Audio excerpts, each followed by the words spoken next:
Friends, നമ്മുടെ കൊച്ചിയിൽ സ്ഥിതി ചെയ്യുന്ന ഫാക്ടിൻ്റെ ഒരു റിക്രൂട്ട്മെന്റ് നോട്ടിഫിക്കേഷൻ വന്നിട്ടുണ്ട്. അപ്പോൾ നമുക്കറിയാം, നമ്മുടെ കേന്ദ്ര സർക്കാർ സ്ഥാപനമാണ് the Fertilisers and Chemicals Travancore Limited എന്നാണ് ഇതിൻ്റെ ഫുൾ ഫോം വരുന്നത്. അപ്പോൾ ഇതിലേക്ക് വിളിച്ചിരിക്കുന്നത് വിവിധ പോസ്റ്റുകളാണ് വിളിച്ചിരിക്കുന്നത് കേട്ടോ. അപ്പോൾ നമുക്കിതിൻ്റെ ഒഫീഷ്യൽ നോട്ടിഫിക്കേഷൻ നോക്കാം. നിങ്ങൾക്കിവിടെ കാണാൻ പറ്റും. സീനിയർ മാനേജർ മെക്കാനിക്കൽ വിളിച്ചിട്ടുണ്ട്, സീനിയർ മാനേജർ മാർക്കറ്റിംഗ് വിളിച്ചിട്ടുണ്ട്, ഓഫീസർ സെയിൽ വിളിച്ചിട്ടുണ്ട്, വെൽഫെയർ ഓഫീസർ വിളിച്ചിട്ടുണ്ട്, പിന്നെ മാനേജ്മെൻറ്റ് ട്രെയിനി കെമിക്കൽ വിളിച്ചിട്ടുണ്ട്, then management trainee mechanical, electrical, instrumentation, then civil, അതുപോലെ ഫയർ ആൻഡ് സേഫ്റ്റി, അതുപോലെ മാർക്കറ്റിംഗ്, അതുപോലെ തന്നെ ഫൈനാൻസ്, അതുപോലെ ഹ്യൂമൻ റിസോഴ്സ് ആൻഡ് അഡ്മിനിസ്ട്രേഷൻ, അതുപോലെ തന്നെ മെറ്റീരിയൽസ്, അതുപോലെ പ്രോസസ്സ്, അതുപോലെ ഇൻസ്ട്രുമെൻറ്റേഷൻ, അതുപോലെ റിഗർ അസിസ്റ്റൻറ്റ് തുടങ്ങിയിട്ടുള്ള വിവിധ വേക്കൻസികളാണ് വിളിച്ചിരിക്കുന്നത്. അപ്പോൾ ഇതിൽ നിങ്ങൾക്കറിയാം, ടോട്ടൽ വേക്കൻസികൾ നിങ്ങൾക്ക് അതിൻ്റെ അതത് കോളം നിങ്ങൾക്ക് നോക്കിക്കഴിഞ്ഞാൽ മനസ്സിലാക്കാൻ പറ്റും. ഓക്കെ, അപ്പോൾ ഏകദേശം അത്യാവശ്യം ഒരുപാട് വേക്കൻസി ഒന്നും ഇല്ലെങ്കിലും ലിമിറ്റഡ് ആയുള്ള വേക്കൻസിയാണ്. അപ്പോൾ നിങ്ങൾക്ക് ഇപ്പോൾ ഇവിടെ SC/ST OBC അങ്ങനെയുള്ള AWS കാൻഡിഡേറ്റ്സിനൊക്കെ നിശ്ചിത വേക്കൻസികളുണ്ട്. അതില്ലെങ്കിലും നിങ്ങൾ എന്ത് ചെയ്യുക, നിങ്ങൾക്ക് ജനറൽ വേക്കൻസി നോക്കാം. എല്ലാ പോസ്റ്റിലും ജനറൽ വേക്കൻസികളുണ്ട്. അപ്പോൾ അതിലേക്ക് ആർക്ക് വേണമെങ്കിലും അപ്ലൈ ചെയ്യാൻ നിങ്ങൾ മനസ്സിലാക്കാം. പിന്നെ PWBD കാൻഡിഡേറ്റ്സിന് റിസർവ്ഡ് ആയിട്ടുള്ള വേക്കൻസികൾ കൊടുത്തിട്ടുണ്ട്. ഓക്കെ, അപ്പോൾ ഈ നോട്ടിഫിക്കേഷൻ വന്നിരിക്കുന്നത് നമുക്ക് 12/2 ഫെബ്രുവരി 12 വന്നിരിക്കുന്നത്. നോട്ടിഫിക്കേഷൻ നമ്പർ 2/2024 റിക്രൂട്ട്മെന്റ് നോട്ടിഫിക്കേഷൻ്റെ നമ്പർ വരുന്നത്. അപ്പോൾ ഇതിലേക്ക് ഫ്രഷേഴ്സിന് അപ്ലൈ ചെയ്യാം, അതുപോലെ എക്സ്പീരിയൻസ് ആയിട്ടുള്ള ഉദ്യോഗാർത്ഥികൾക്ക് അപ്ലൈ ചെയ്യാവുന്ന വേക്കൻസികളുണ്ട്. ഇപ്പോൾ ഇവിടെ ആണെങ്കിൽ സീനിയർ മാനേജർ മെക്കാനിക്കലാണെങ്കിൽ നിങ്ങൾക്ക് 9 വർഷത്തെ എക്സ്പീരിയൻസ് വേണം. അപ്പോൾ ഇതൊക്കെ നിങ്ങൾ നോക്കുക, അങ്ങനെയുള്ളവർ ഇതിലേക്ക് അപ്ലൈ ചെയ്യാം. 45 വയസ്സ് വരെ അപ്ലൈ ചെയ്യാം. ദെൻ സീനിയർ മാനേജർ മാർക്കറ്റിംഗിൽ നിങ്ങൾക്ക് ഇവിടെ കാണാൻ പറ്റും. ഇതിൻ്റെ സ്കെയിലൊക്കെ ഉണ്ടല്ലേ, വലിയ ഉയർന്ന സ്കെയിലാണ്. അപ്പോൾ ഇതിലും നിങ്ങൾക്ക് ഇതുപോലെ 9 വർഷത്തെ എക്സ്പീരിയൻസ് വേണം. അങ്ങനെയുള്ളവർക്ക് നോക്കിയിട്ട് ചെയ്യാവുന്നതാണ്. 45 ഏജ് ലിമിറ്റ്. ഇതിന് അഗ്രികൾച്ചറിലോ അല്ലെങ്കിൽ മാനേജ്മെൻറ്റിലൊക്കെ ഉള്ള PG ഒക്കെ ഉണ്ടായിരിക്കുക എന്നുള്ളതാണ് കേട്ടോ. അപ്പോൾ അതാണ് എൻ്റെ ക്വാളിഫിക്കേഷൻ. ജസ്റ്റ് അങ്ങനെയുള്ളവർക്ക് നോക്കാം. ദെൻ ഓഫീസർ സെയിൽസ് ആണ്. ഇവിടെ മുതലാണ് നമ്മൾ കാര്യക്ഷമമായിട്ട് നോക്കി പറയുന്നത്. അപ്പോൾ ഓഫീസർ സെയിൽസിൽ നിങ്ങൾക്ക് കാണാം 30,000 മുതൽ 1,20,000 ആണ് ഇതിൻ്റെ സ്കെയിൽ വരുന്നത്. അപ്പോൾ ഇതിൻ്റെ ക്വാളിഫിക്കേഷൻ എന്ന് പറയുന്നത് മിനിമം 60% മാർക്കോട് കൂടി നിങ്ങൾക്ക് BSc അഗ്രികൾച്ചർ കഴിഞ്ഞവർക്ക് അപ്ലൈ ചെയ്യാവുന്നതാണ്. 26 ഇതിൻ്റെ ഏജ് ലിമിറ്റ് കേട്ടോ. അപ്പോൾ അത് റിസർവ്ഡ് വേക്കൻസിയിലേക്ക് SC/ST OBC ഒക്കെ വേക്കൻസികളിലേക്ക് നിങ്ങൾക്ക് റിസർവ്ഡ് വേക്കൻസി ഉണ്ടെങ്കിൽ അതിലേക്ക് നിങ്ങൾക്ക് ഏജ് റിലാക്സേഷൻ ആയിരിക്കും. SC/ST ആണെങ്കിൽ 5 വർഷം, OBC ആണെങ്കിൽ 3 വർഷം. പിന്നെ PWBD കാൻഡിഡേറ്റ്സ് ആണെങ്കിൽ 10 മുതൽ 15 വർഷം വരെ ഏജ് റിലാക്സേഷൻ ഉണ്ടായിരിക്കും. എക്സ് സർവീസ്മാന് നിശ്ചിതമായ ഏജ് റിലാക്സേഷൻ ആയിരിക്കും കേട്ടോ. അത് വെൽഫെയർ ഓഫീസറാണ്. ഇപ്പോൾ ഇതിൻ്റെ ക്വാളിഫിക്കേഷൻ എന്ന് പറയുന്നത് നിങ്ങൾക്ക് ഏതെങ്കിലും വിഷയത്തിലൊരു ബിരുദം ഉണ്ടായിരിക്കുക, പ്ലസ് അതിന് അഡീഷണൽ ആയിട്ട് നിങ്ങൾക്ക് എന്തുകൂടെ വേണമെന്ന് വെച്ചാൽ സോഷ്യൽ സയൻസിൽ നിങ്ങൾക്ക് ഒരു ഡിഗ്രിയോ അതല്ലെങ്കിൽ ഒരു ഡിപ്ലോമയും കൂടെ അഡീഷണൽ ആയിട്ട് ഉണ്ടായിരിക്കണം എന്നുള്ളതാണ്. അതോടൊപ്പം തന്നെ നിങ്ങൾക്ക് LLB, നിങ്ങൾക്ക് ഈ പറയുന്ന ഇലക്ടീവ് സബ്ജക്റ്റായിട്ട് നമ്മൾ ലേബർ ലോ ഒക്കെ പഠിച്ച അങ്ങനെയുള്ള ആ ഒരു LLB നമുക്ക് ഉണ്ടായിരിക്കണം. അങ്ങനെയുള്ളവർക്ക് ഇതിലേക്ക് അപ്ലൈ ചെയ്യാം. അപ്പോൾ ഒന്നെങ്കിൽ ഡിഗ്രിയോ അല്ലെങ്കിൽ LLBയോ അല്ലെങ്കിൽ ഈ പറയുന്ന ഡിഗ്രിയോ അല്ലെങ്കിൽ ഈ പറഞ്ഞിരിക്കുന്ന സോഷ്യൽ സയൻസിലുള്ള ഡിപ്ലോമയോ അല്ലെങ്കിൽ ഡിഗ്രി ഉള്ളവർക്കും ഇതിലേക്ക് അപ്ലൈ ചെയ്യാം. 26 ഇതിൻ്റെ ഏജ് ലിമിറ്റ് വരുന്നത്. ഇതിനടുത്ത് മാനേജ്മെൻറ്റ് ട്രെയിനി കെമിക്കലാണ്. 50,000 to 1,60,000 സ്കെയിൽ വരുന്നത്. ഇതിൽ നിങ്ങൾക്ക് എഞ്ചിനീയറിംഗിലുള്ള ഗ്രാജുവേഷനാണ്. അത് ഈ പറഞ്ഞിരിക്കുന്ന കെമിക്കൽ എഞ്ചിനീയറിംഗിൽ, അതായത് BA or BTech ഒക്കെ ഉള്ളവർക്ക് ഇതിലേക്ക് അപ്ലൈ ചെയ്യാം. പെട്രോ കെമിക്കൽ എഞ്ചിനീയറിംഗ് അല്ലെങ്കിൽ കെമിക്കൽ ടെക്നോളജി അല്ലെങ്കിൽ പെട്രോ കെമിക്കൽ ടെക്നോളജി പറഞ്ഞിരിക്കുന്ന ഏതെങ്കിലും ഒരു എഞ്ചിനീയറിംഗ് ഡിസിപ്ലിൻ നിങ്ങൾക്ക് എഞ്ചിനീയറിംഗ് ബിരുദം ഉണ്ടായിരിക്കുക എന്നുള്ളതാണ്. 60% മാർക്ക് വേണം നിർബന്ധമായിട്ടും. അതോടൊപ്പം തന്നെ ഏജ് ലിമിറ്റ് 26 ഏജ് റിലാക്സേഷൻ ഉണ്ടായിരിക്കും. പിന്നെ മാനേജ്മെൻറ്റ് ട്രെയിനിങ് മെക്കാനിക്കലാണ്. ഇതിൻ്റെയും സ്കെയിൽ സെയിം തന്നെയാണ്. ഇതിൽ നിങ്ങൾക്ക് മെക്കാനിക്കൽ എഞ്ചിനീയറിംഗിൽ നിങ്ങൾക്ക് BA or BTech ഒക്കെ ഉള്ളവർക്ക് അപ്ലൈ ചെയ്യാം. 60% മാർക്ക് വേണം. എഞ്ചിനീയറിംഗ് ബിരുദമുള്ളവർക്ക് അപ്ലൈ ചെയ്യാം. 26 ഇതിൻ്റെ ഏജ് ലിമിറ്റ്. ഇതിനടുത്ത് മാനേജ്മെൻറ്റ് ട്രെയിനിങ് ഇലക്ട്രിക്കലാണ്. ഇതിലും നിങ്ങൾക്ക് എഞ്ചിനീയറിംഗ് ഗ്രാജുവേഷൻ ഉള്ളവർക്ക് അപ്ലൈ ചെയ്യാം. ഈ പറഞ്ഞിരിക്കുന്ന ഇലക്ട്രിക്കൽ ആൻഡ് ഇലക്ട്രോണിക്സോ അല്ലെങ്കിൽ ഇലക്ട്രിക്കൽ ആൻഡ് ഇൻസ്ട്രുമെൻറ്റേഷൻ, ഈ പറഞ്ഞിരിക്കുന്ന ഏതെങ്കിലും ഒരു ഡിസിപ്ലിനിൽ നിങ്ങൾക്ക് എഞ്ചിനീയറിംഗ് ബിരുദം ഉണ്ടായിരിക്കുക. 60% മാർക്ക്. 26 age limit. ഇതിനടുത്ത് ഇൻസ്ട്രുമെൻറ്റേഷൻ ആണ്. ഇതിൽ നിങ്ങൾക്ക് ഈ പറഞ്ഞിരിക്കുന്ന ഇൻസ്ട്രുമെൻറ്റേഷൻ അല്ലെങ്കിൽ ഇൻസ്ട്രുമെൻറ്റേഷൻ ആൻഡ് കൺട്രോൾ അല്ലെങ്കിൽ ഇലക്ട്രോണിക്സ് ആൻഡ് ഇൻസ്ട്രുമെൻറ്റേഷൻ അല്ലെങ്കിൽ ഇലക്ട്രിക്കൽ ആൻഡ് ഇൻസ്ട്രുമെൻറ്റേഷൻ, ഈ പറഞ്ഞിരിക്കുന്ന ഏതെങ്കിലും ഒരു എഞ്ചിനീയറിംഗ് ഡിസിപ്ലിനിൽ 60% മാർക്കോട് ഒരു എഞ്ചിനീയറിംഗ് ബിരുദമുള്ളവർക്ക് അപ്ലൈ ചെയ്യാം. 26 ഏജ് ലിമിറ്റ്. ഇതിനടുത്ത് മാനേജ്മെൻറ്റ് ട്രെയിനിങ് സിവിലാണ്. ഇതിലും സെയിം സ്കെയിൽ തന്നെയാണ് നിങ്ങൾക്ക് വരുന്നത്. മാനേജ്മെൻറ്റ് സെയിം സ്കെയിൽ 50,000 മുതൽ 1,60,000 വരുന്നത്. പിന്നെ ഒട്ടനവധി അലവൻസും കാര്യങ്ങളൊക്കെ ഉണ്ടാവും. അപ്പോൾ സിവിൽ എഞ്ചിനീയറിംഗിൽ നിങ്ങൾ 60% മാർക്കോടുകൂടി നിങ്ങൾക്ക് എഞ്ചിനീയറിംഗ് ബിരുദമുള്ളവർക്ക് അപ്ലൈ ചെയ്യാം. 26 ഏജ് ലിമിറ്റ് വരുന്നത്. ഇതിനടുത്ത് management training fire and safety ആണ്. ഇതിൽ നിങ്ങൾക്ക് ഈ പറയുന്ന ഫയർ ആൻഡ് സേഫ്റ്റി എഞ്ചിനീയറിംഗിലുള്ള ഒരു ബിരുദം, ബാച്ചിലർ ഓഫ് ഡിഗ്രി, നിങ്ങൾക്ക് അതായത് എഞ്ചിനീയറിംഗ് ഗ്രാജുവേഷൻ ഉണ്ടായിരിക്കുക എന്നുള്ളതാണ്. 60% മാർക്ക് വേണം. 26 ഏജ് ലിമിറ്റ് വരുന്നത്. അടുത്ത മാനേജ്മെൻറ്റ് ട്രെയിനിങ് മാർക്കറ്റിംഗ് ആണ്. ഇതിൽ നിങ്ങൾക്ക് ഇവിടെ ഇതിൻ്റെ ക്വാളിഫിക്കേഷൻ എന്ന് വെച്ചാൽ നമുക്ക് മാനേജ്മെൻറ്റിൽ പോസ്റ്റ് ഗ്രാജുവേറ്റ് ഡിഗ്രി ഉണ്ടായിരിക്കുക എന്നുള്ളതാണ്. അപ്പോൾ അത് സ്പെഷ്യലൈസേഷനോടെ പറയുന്നുണ്ട്. അല്ലെങ്കിൽ ഇലക്ടീവ് സബ്ജക്റ്റ് നമ്മൾ ഈ മാർക്കറ്റിംഗ് മാനേജ്മെൻറ്റോ അല്ലെങ്കിൽ അഗ്രി ബിസിനസ് മാനേജ്മെൻറ്റിലോ നമുക്ക് സ്പെഷ്യലൈസേഷൻ ഉണ്ടായിരിക്കണം എന്നുള്ളതാണ് കേട്ടോ. 60% മാർക്ക് വേണം. ഇനി അതെല്ലാം നമുക്ക് PG ഡിപ്ലോമ ഉള്ളവർക്ക്, മാനേജ്മെൻറ്റിൽ PG ഡിപ്ലോമ ഉള്ളവർക്ക് അപ്ലൈ ചെയ്യാം. അത് സ്പെഷ്യലൈസേഷനോ അല്ലെങ്കിൽ ഇലക്ടീവ് സബ്ജക്റ്റ് ആയിട്ട് നമ്മൾ ഈ പറയുന്ന മാർക്കറ്റിംഗ് മാനേജ്മെൻറ്റോ അല്ലെങ്കിൽ അഗ്രി ബിസിനസ് മാനേജ്മെൻറ്റോ നമ്മൾ പഠിച്ചിരിക്കണം എന്നുള്ളതാണ് കേട്ടോ. ഓക്കെ, 60% മാർക്ക് വേണം. അങ്ങനെയുള്ളവർക്ക് അപ്ലൈ ചെയ്യാം. 26 ഇതിൻ്റെയും ഏജ് ലിമിറ്റ്. അടുത്ത ഫൈനാൻസ് ആണ്. ഇതിലേക്ക് നിങ്ങൾക്ക് CA അതുപോലെ നിങ്ങൾക്ക് CMA ICWA ഇതൊക്കെ കഴിഞ്ഞവർക്ക് ഇതിലേക്ക് അപ്ലൈ ചെയ്യാം. 26 ഇതിൻ്റെ ഏജ് ലിമിറ്റ്. ദെൻ HR ആണ് അടുത്ത് വരുന്നത്. ഇപ്പോൾ ഇതിൻ്റെ ക്വാളിഫിക്കേഷൻ എന്ന് പറയുന്നത് 2 ഇയർ ഡ്യൂറേഷനുള്ള നമുക്ക് ആ പോസ്റ്റ് ഗ്രാജുവേറ്റ് ഡിഗ്രി ഉണ്ടായിരിക്കുക എന്നുള്ളതാണ്. അത് നമ്മൾ ഈ എന്തെങ്കിലും HR അല്ലെങ്കിൽ പേഴ്സണൽ മാനേജ്മെൻറ്റിലോ അല്ലെങ്കിൽ ഇൻഡസ്ട്രിയൽ റിലേഷനിലോ അല്ലെങ്കിൽ ലേബർ വെൽഫെയറിലോ അല്ലെങ്കിൽ സോഷ്യൽ വർക്കിലോ ഈ പറഞ്ഞിരിക്കുന്ന ഏതെങ്കിലും നിങ്ങൾക്ക് എന്താണ് ഒരു PG ഉണ്ടായിരിക്കുക എന്നുള്ളതാണ്, ഗ്രാജുവേഷൻ ഉണ്ടായിരിക്കുക എന്നുള്ളതാണ്. ഓക്കെ, പോസ്റ്റ് ഗ്രാജുവേറ്റ് ഡിഗ്രി ഉണ്ടായിരിക്കുക എന്നുള്ളതാണ്. അത് സ്പെഷ്യലൈസേഷൻ ഇവിടെ പറയുന്നുണ്ട് പേഴ്സണൽ അല്ലെങ്കിൽ HR മാനേജ്മെൻറ്റിലോ ആയിരിക്കണം. ഇനി അല്ലെങ്കിൽ ബിസിനസ് അഡ്മിനിസ്ട്രേഷൻ സ്പെഷ്യലൈസേഷൻ ഇവിടെ പറയുന്നുണ്ട് പേഴ്സണൽ അല്ലെങ്കിൽ HR മാനേജ്മെൻറ്റ്, അങ്ങനെയുള്ളവർക്കും എന്ത് ചെയ്യാം, ഇതിലേക്ക് അപ്ലൈ ചെയ്യാവുന്നതാണ്. ഇനി അതല്ലെങ്കിൽ 2 ഇയർ PG ഡിപ്ലോമ ഉള്ളവർക്ക് ഇതുപോലെ മുകളിൽ പറഞ്ഞ രീതിയിൽ PG ഡിപ്ലോമയാണെങ്കിൽ ഡിഗ്രി തന്നെ വേണമെന്നില്ല, PG ഡിപ്ലോമ ഉള്ളവർക്കും ഈ പറയുന്ന രീതിയിൽ പേഴ്സണൽ മാനേജ്മെൻറ്റിലോ HR-ലോ ഇൻഡസ്ട്രിയൽ റിലേഷൻസിലോ ലേബർ വെൽഫെയറിലോ ഇതിലാണെങ്കിലൊക്കെ നിങ്ങൾക്ക് സോഷ്യൽ വർക്കിലൊക്കെ നിങ്ങൾക്ക് എന്താണ് PG ഡിപ്ലോമ ഉള്ളവർക്കും ഇതിലേക്ക് അപ്ലൈ ചെയ്യാന്നുള്ള പറയുന്നുണ്ട്. നേരത്തെ മുകളിൽ പറഞ്ഞത് സെയിം ആണ്, അതുകൊണ്ട് റിപ്പീറ്റ് ചെയ്ത് 26 ഇതിൻ്റെ ഏജ് ലിമിറ്റ്. ഇതിനടുത്ത മെറ്റീരിയൽ ആണ് ഇത്. അപ്പോൾ ഇതിൻ്റെ ക്വാളിഫിക്കേഷൻ എന്ന് പറയുന്നത് ബാച്ചിലേഴ്സ് ഡിഗ്രി ഇൻ എഞ്ചിനീയറിംഗ് ആണ്. അതായത് ഏതെങ്കിലും എഞ്ചിനീയറിംഗ് ഡിസിപ്ലിനിൽ ബിരുദമുള്ളവർക്ക് ഇതിലേക്ക് അപ്ലൈ ചെയ്യാം, യാതൊരു എക്സ്പീരിയൻസോ കാര്യങ്ങളൊന്നും വേണ്ട. ഇതെല്ലാം നമുക്ക് എന്താണ് 2 year post graduate degree in any discipline, ഏതെങ്കിലും വിഷയത്തിൽ നിങ്ങൾക്ക് ബിരുദാനന്തര ബിരുദം കഴിഞ്ഞവരാണെങ്കിൽ PG കഴിഞ്ഞവരാണെങ്കിൽ ഇതിലേക്ക് അപ്ലൈ ചെയ്യാം. ഇനി അതല്ല നിങ്ങൾക്ക് എന്താണ് 2 year post graduate diploma in management കഴിഞ്ഞവരാണെങ്കിലും നിങ്ങൾക്ക് എന്ത് ചെയ്യാം, മാനേജ്മെൻറ്റിൽ PG ഡിപ്ലോമ കഴിഞ്ഞവരാണെങ്കിലും നിങ്ങൾക്ക് അപ്ലൈ ചെയ്യാം. ഏത് കഴിഞ്ഞതാണെങ്കിലും നിങ്ങൾക്ക് 60% മാർക്ക് വേണമെന്നുള്ള കണ്ടീഷൻ നിർബന്ധമാണ്. 26 ഇതിലേക്ക് ഏജ് ലിമിറ്റ്. ഇതിലേക്ക് ഈ പറഞ്ഞിരിക്കുന്ന പോസ്റ്റിലേക്ക് ഒന്നും എന്തിനാണ്ട എക്സ്പീരിയൻസ് വേണ്ട കേട്ടോ. അപ്പോൾ നേരത്തെ മുകളിൽ പറഞ്ഞിരിക്കുന്ന പോസ്റ്റൊന്നും. ഇനി അടുത്ത ടെക്നീഷ്യൻ പ്രോസസ്സാണ്. ഇതിലേക്ക് നമുക്ക് എന്താണ് BSc ഡിഗ്രി ഇൻ കെമിസ്ട്രി അല്ലെങ്കിൽ ഇൻഡസ്ട്രിയൽ കെമിസ്ട്രി അല്ലെങ്കിൽ ഡിപ്ലോമ ഇൻ എഞ്ചിനീയറിംഗ്, ഓക്കെ, ഈ പറഞ്ഞിരിക്കുന്ന chemical engineering chemical technology, okay. അതോടൊപ്പം തന്നെ 2 വർഷത്തെ ഒരു എക്സ്പീരിയൻസ് വേണം. പക്ഷേ എക്സ്പീരിയൻസിൻ്റെ ഒരു റിലാക്സേഷൻ ഇവിടെ പറയുന്നത് ഞാൻ പറയാം. അപ്പോൾ ടെക്നീഷ്യൻ പ്രോസസ്സ് എന്ന് പറയുന്ന പോസ്റ്റിലേക്ക് നിങ്ങൾക്ക് അപ്ലൈ ചെയ്യാൻ 23,350 മുതൽ 1,15,000 അതിൻ്റെ സ്കെയിൽ വരുന്നത്.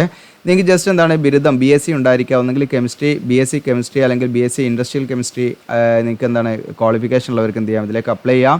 ഇനി അതല്ലെങ്കിൽ നിങ്ങൾക്ക് ഡിപ്ലോമ ഇൻ എഞ്ചിനീയറിംഗ് ഡിപ്ലോമ ഉള്ളവർക്ക് അപ്ലൈ ചെയ്യാൻ പറഞ്ഞിരിക്കുന്ന കെമിക്കൽ എഞ്ചിനീയറിംഗ് അല്ലെങ്കിൽ കെമിക്കൽ ടെക്നോളജിയിലുള്ള ഡിപ്ലോമ ഉള്ളവർക്കും അപ്ലൈ ചെയ്യാം.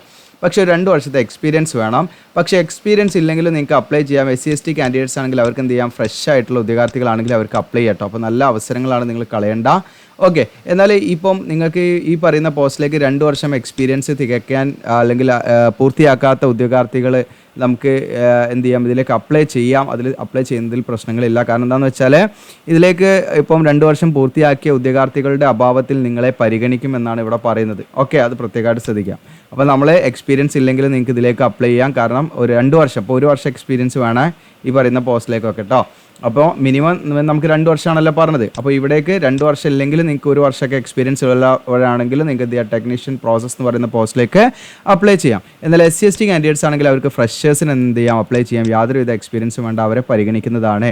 അപ്പോൾ ഇതൊക്കെ എന്ന് പറയുന്നത് സഫീഷ്യൻ്റ് ആയിട്ടുള്ള ഉദ്യോഗാർത്ഥികൾ അവർക്ക് കിട്ടിയിട്ടില്ലെങ്കിൽ മാത്രമാണ് നമ്മളെ പരിഗണിക്കുക എന്നുള്ളത്. അത് നിങ്ങൾ മനസ്സിലാക്കണം. ഇതിനടുത്തത് ഇൻസ്ട്രുമെൻറ്റേഷൻ ആണ്. ഇതിലേക്ക് നിങ്ങൾക്ക് ഇതിൻ്റെ ഏജ് ലിമിറ്റ് 35 ആയിരുന്നേ. ഓക്കെ, ഇൻസ്ട്രുമെൻറ്റേഷനിൽ നമുക്ക് 10ാം ക്ലാസ് പാസ്സായിരിക്കുക എന്നുള്ളതാണ്. അതോടൊപ്പം തന്നെ നാഷണൽ ട്രേഡ് സർട്ടിഫിക്കറ്റ് ഈ പറഞ്ഞിരിക്കുന്ന ഇൻസ്ട്രുമെൻറ്റേഷനിൽ നിങ്ങൾക്ക് എന്താണ് ITA സർട്ടിഫിക്കറ്റ് ഒക്കെ ഉള്ളവർക്ക് ഇതിലേക്ക് അപ്ലൈ ചെയ്യാം. ഓഫ് എ ക്രാഫ്റ്റ്മാൻ ഇൻസ്ട്രുമെൻറ്റേഷൻ എന്ന് പറയുന്ന പോസ്റ്റിലേക്ക് 21,650 മുതൽ 85,000 ഇതിൻ്റെ സ്കെയിൽ വരുന്നത്. 2 വർഷത്തെ എക്സ്പീരിയൻസ് ഇതിൽ ചോദിക്കുന്നുണ്ട്. ഇനി എക്സ്പീരിയൻസ് ഇല്ലെങ്കിൽ നിങ്ങൾക്ക് അപ്ലൈ ചെയ്യാം. SC/ST ആണെങ്കിൽ ഫ്രഷേഴ്സിന് ഇതിലേക്ക് അപ്ലൈ ചെയ്യാം. യാതൊരുവിധ എക്സ്പീരിയൻസ് വേണ്ട. അപ്പം സഫീഷ്യൻ്റ് ആയിട്ടുള്ള ഉദ്യോഗാർത്ഥികൾ ഇല്ലെങ്കിൽ അവരെ എടുക്കും. ഇനി അതല്ല നമുക്ക് എന്താണ് ഈ പറയുന്ന എന്താണ് മറ്റുള്ള ഉദ്യോഗാർത്ഥികൾക്കും ഇതിലേക്ക് 1 വർഷമൊക്കെ എക്സ്പീരിയൻസ് അപ്രന്റീഷിപ്പോ അങ്ങനെയൊക്കെ ഉള്ളവർക്ക് എന്ത് ചെയ്യാം, ഡയറക്റ്റായിട്ട് ഇതിലേക്ക് അപ്ലൈ ചെയ്യാം കേട്ടോ. കാരണം മറ്റുള്ള ഉദ്യോഗാർത്ഥികളുടെ ആ ഒരു അവൈലബിൾ അല്ലെങ്കിൽ അവർ ഈ എക്സ്പീരിയൻസ് ആയിട്ടുള്ള ഉദ്യോഗാർത്ഥികൾ ഇല്ലെങ്കിൽ നിങ്ങളെയും പരിഗണിക്കും. നിങ്ങൾ മനസ്സിലാക്കുക. 35 ഇതിൻ്റെ ഏജ് ലിമിറ്റ്. അടുത്ത റിഗർ അസിസ്റ്റൻ്റ് ആണ്. ഇതിൽ 10ാം ക്ലാസ് പാസ്സായിരിക്കുക വിത്ത് 5 ഇയർ എക്സ്പീരിയൻസ് വേണം കേട്ടോ. മെറ്റീരിയൽ ഹാൻഡ്ലിംഗ് ഒക്കെ ബന്ധപ്പെട്ട് 35 ഇതിൻ്റെ ഏജ് ലിമിറ്റ്. ജസ്റ്റ് ക്വാളിഫിക്കേഷൻ 10ാം ക്ലാസ് പാസ്സായിരിക്കുക, പക്ഷേ 5 വർഷത്തെ എക്സ്പീരിയൻസ് വേണം. അപ്പോൾ മുകളിൽ പറഞ്ഞ പോസ്റ്റിനൊക്കെ എന്താണ് ഏജ് റിലാക്സേഷൻ ഉണ്ടായിരിക്കും റിസർവ്ഡ് വാക്കൻസികളിലേക്കൊക്കെ. അതായത് SC/ST OBC PWD കാൻഡിഡേറ്റ്സിനൊക്കെ. SC/ST ആണെങ്കിൽ 5 വർഷം, OBC ആണെങ്കിൽ 3 വർഷം, PWD ആണെങ്കിൽ 10 മുതൽ 5 വർഷം വരുന്നുണ്ട്. അപ്പോൾ അതിൻ്റെയൊക്കെ ഏജ് റിലാക്സേഷൻ്റെ കാര്യങ്ങളൊക്കെ കൂടെ നിങ്ങൾക്ക് കാണാൻ പറ്റും കേട്ടോ. ഓക്കെ, അപ്പോൾ അതത് പോസ്റ്റ് നിങ്ങൾ നോക്കിയാൽ മതി. പോസ്റ്റ് കോഡ് ഇവിടെ കൊടുത്തിട്ടുണ്ട്, അതിനനുസരിച്ച് നിങ്ങൾക്ക് നോക്കിയിട്ട് ചെയ്യാവുന്നതാണ്. ഇനി ഇതിൻ്റെ എന്താണ് സാലറി കാര്യങ്ങൾ ബെനിഫിറ്റ്സ് ഒക്കെ ഇതിൽ പറയുന്നുണ്ട്. അപ്പോൾ അതൊക്കെ നിങ്ങൾക്ക് ഇവിടെ നോക്കാം. അപ്പോൾ നമ്മൾ വീഡിയോ ചുരുക്കുന്നതിന് വേണ്ടിയാണ് ഇതെല്ലാം സ്കിപ്പ് ചെയ്യുന്നത് കേട്ടോ. അല്ലാതെ നമ്മളെല്ലാം പറയാറുണ്ട്. അപ്പോൾ പലർക്കും എന്താണ് വീഡിയോ ഭയങ്കര ലാഗാണെന്നൊക്കെ പറയുന്നതിൻ്റെ ഭാഗമായിട്ടും പിന്നെ നമുക്ക് എന്താണ് ഏറ്റവും എളുപ്പം ഇങ്ങനെ ചെയ്യാനാണ് കേട്ടോ. നമ്മൾ ഒരുപാട് കാര്യങ്ങൾ പറയുമ്പോൾ നമുക്ക് എന്താണ് ഒരുപാട് ടൈം സ്പെൻഡ് ആകുന്നുണ്ട്. അപ്പോൾ നിങ്ങളുടെ അഭിപ്രായങ്ങളൊക്കെ വിലയേറിയ അഭിപ്രായങ്ങളൊക്കെ കമൻറ്റ് ചെയ്യുക കേട്ടോ. അപ്പോൾ അങ്ങനെ കുറേ ആളുകൾ ഇങ്ങനെ അഭിപ്രായപ്പെട്ടുകൊണ്ടാണ് നമ്മളൊന്ന് ചുരുക്കി വീഡിയോ ചെയ്ത് നോക്കുന്നത്. എന്തായാലും ചുരുങ്ങോ കിട്ടുമോയെന്ന് അറിയില്ല. ഓക്കെ, അപ്പോൾ അതിൻ്റെ ബെനിഫിറ്റ്സ് കാര്യങ്ങളെല്ലാം അതിൽ പറയുന്നുണ്ട്, നിങ്ങൾക്ക് അത് നോക്കാം. ഒട്ടനവധി അലവൻസും കാര്യങ്ങളൊക്കെ സ്കെയിലിന് പുറമേ നമുക്ക് ഉണ്ടാവും എന്നുള്ളതും കൂടെ നമ്മൾ മനസ്സിലാക്കുക. പിന്നെ ഇതിൻ്റെ അപേക്ഷ ഫീസ് വരുന്നുണ്ട്. അതായത് ഈ പറയുന്ന പോസ്റ്റ് കോഡ് 1 മുതൽ 14 വരെ നിങ്ങൾക്ക് ജസ്റ്റ് പോസ്റ്റ് കോഡ് ഇവിടെ നോക്കണം കേട്ടോ. നിങ്ങൾ മുകളിൽ പോയിട്ട് ഞാൻ കാണിക്കാം.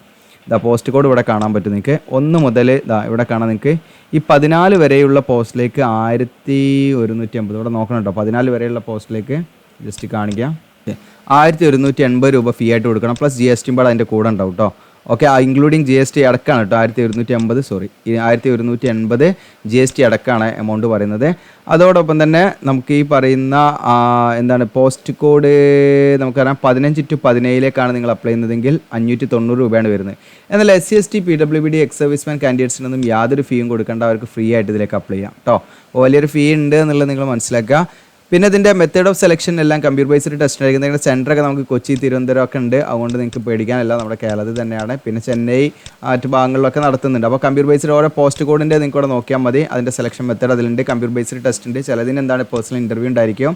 ഓക്കെ, അപ്പോൾ ഈ ഒരു പോസ്റ്റ് കോഡ് 70 ഇതിനൊക്കെ എന്താണ് ഈ പറയുന്ന നിശ്ചിതമുള്ള ടെസ്റ്റ് കാര്യങ്ങളൊക്കെയാണ്, പ്രാക്ടിക്കൽ ടെസ്റ്റ് കാര്യങ്ങളൊക്കെ ആയിരിക്കും ഉണ്ടായിരിക്കുക. അതുപോലെ തന്നെ 16 ആണെങ്കിൽ കമ്പ്യൂട്ടർ ബേസ്ഡ് ടെസ്റ്റ് ഉണ്ടായിരിക്കും. പിന്നെ എന്താണ് അതിൻ്റെ സ്കിൽ ടെസ്റ്റ് കാര്യങ്ങളൊക്കെ ഉണ്ടായിരിക്കും. ഓക്കെ, അപ്പോൾ കമ്പ്യൂട്ടർ ബേസ്ഡ് ടെസ്റ്റ് തിരുവനന്തപുരം കൊച്ചിയിലാണ്, മറ്റേ സ്കിൽ ടെസ്റ്റ് കൊച്ചിയിൽ വെച്ചായിരിക്കും. അപ്പോൾ അതിൻ്റെ കാര്യങ്ങളൊക്കെ ഇൻഫർമേഷനൊക്കെ നിങ്ങൾക്ക് ഇവിടെ കിട്ടും എന്നുള്ളതാണ്.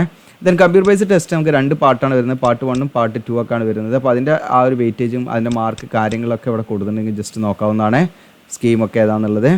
പിന്നെ നമ്മൾ അപ്ലൈ ചെയ്യേണ്ടത് ഓൺലൈനായിട്ടാണ്. 17/2/2024 മുതൽ 10/3/2000 മാർച്ച് 10 വരെ നിങ്ങൾക്ക് അപ്ലൈ ചെയ്യാനുള്ള സമയമുണ്ട്. അപ്പോൾ മാക്സിമം നിങ്ങളുടെ കൂട്ടുകാരൊക്കെ എന്ത് ചെയ്യുക, നിങ്ങളിത് ഷെയർ ചെയ്യുക. അപ്പോൾ ഇതിലേക്ക് നമ്മൾ എങ്ങനെയാണ് അപ്ലൈ ചെയ്യേണ്ടതെന്ന് വെച്ചാൽ നമ്മുടെ വീഡിയോയിൽ നിങ്ങൾ കാണുന്നുണ്ടെങ്കിൽ നിങ്ങൾ ആ വീഡിയോയുടെ താഴെ നിങ്ങൾക്ക് ഡിസ്ക്രിപ്ഷൻ കാണാം. ആ ഡിസ്ക്രിപ്ഷനിൽ നിങ്ങൾക്ക് എന്തുണ്ടാവും, അപ്ലൈ ആവുന്ന പറഞ്ഞ ലിങ്ക് കൊടുത്തിട്ടുണ്ടാവും. ആ ലിങ്കിൽ ക്ലിക്ക് ചെയ്യുമ്പോൾ നിങ്ങൾക്ക് ഇതാ ഈ പേജിലേക്ക് അയക്കും. അതായത് Fertilisers and Chemicals Travancore Limited എന്ന് പറഞ്ഞാൽ കൂടെ കാണാൻ പറ്റും. ഓക്കെ, ഇവിടെ റിക്രൂട്ട്മെൻറ്റ് നോട്ടിഫിക്കേഷൻ നിങ്ങൾക്ക് കൂടെ കാണാൻ ചെക്ക് ചെയ്യണം. നിങ്ങൾ 2/2024 വന്ന് നോക്കണം. അതിനുശേഷം നിങ്ങൾക്ക് ഇമ്പോർട്ടൻറ്റ് ഡേറ്റ്സ് കൂടെ കാണാം. ക്ലിക്ക് ചെയ്താൽ ഇമ്പോർട്ടൻറ്റ് ഡേറ്റ്സ് കൂടെ കാണിക്കും. അതാ 17 മുതൽ നിങ്ങൾക്ക് മാർച്ച് 10 വരെയാണ് ടൈമുള്ളത്.